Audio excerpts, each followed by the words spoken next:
Hello friends, আমি আজকে পটল বানাবো। সর্ষে পোস্ত দিয়ে পটল করব। হ্যালো ফ্রেন্ডস, আমি এখন পটল, আলু, কালো জিরা, তেজপাতা, শুকনো লঙ্কা এসব দিয়ে সাঁতলে নিয়েছি। হলুদ লবণ দিয়ে আমার এটা একদম সাঁতলানো হয়ে গেছে। পটল সফট হয়ে গেছে একদম, আলুও নরম হয়ে গেছে। আমি এখন এটার মধ্যে সর্ষে বাটা আর পোস্ত বাটা দেব।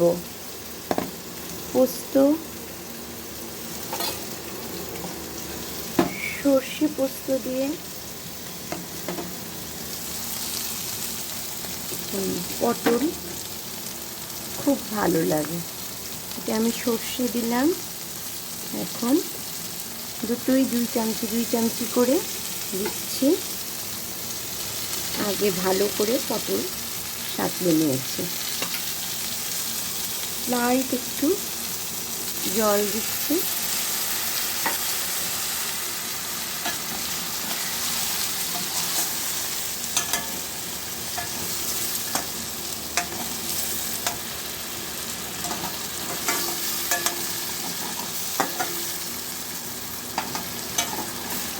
একটু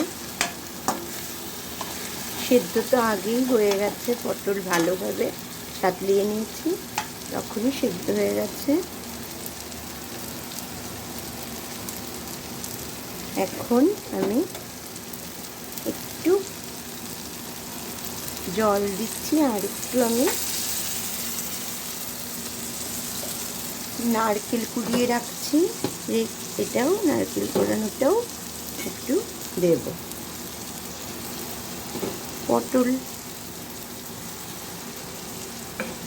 ডালনা না করে এইভাবে সর্ষে পোস্ত দিয়ে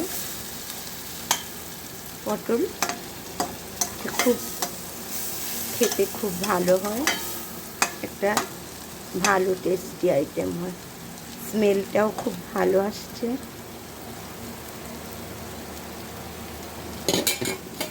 আর একটু জল দেব।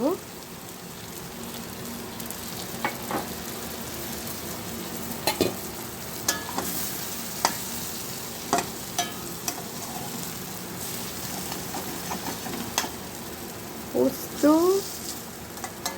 সর্ষে সব গ্রাইন্ডারে পেস্ট করতে একটু সময় চলে যায়, অল্প জিনিস গ্রাইন্ডারে হতেই চায় না, তবে অনেকক্ষণ ধরে করে টেস্টি আইটেম বানানোর ইচ্ছা, তাই করলাম। একদম ভালো করে ফুটে উঠেছে। আমি এখন একটু চিনি দিয়ে দিচ্ছি,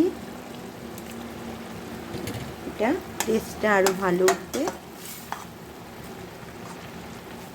আমি আগেই ঘি সোমবারও দিয়েছিলাম, মাস্টার্ড অয়েলের সাথে একটু ঘি, কালো জিরে, কাঁচা লঙ্কা, শুকনো লঙ্কা, তেজপাতা দিয়ে আমি পটল আগে হলুদ লবণ দিয়ে ভালো করে সাঁতলে, এরপরে আমি সর্ষে পোস্ত অ্যাড করলাম। দেখলেই এইভাবে বানাবে,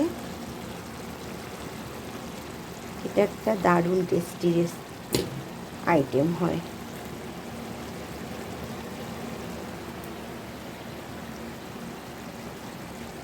হয়ে গেছে আমার পটল সর্ষে পোস্ত দিয়ে পটল কমপ্লিট। তোমরা কমেন্টস করো, ভালো লাগে। টাটা বন্ধুরা।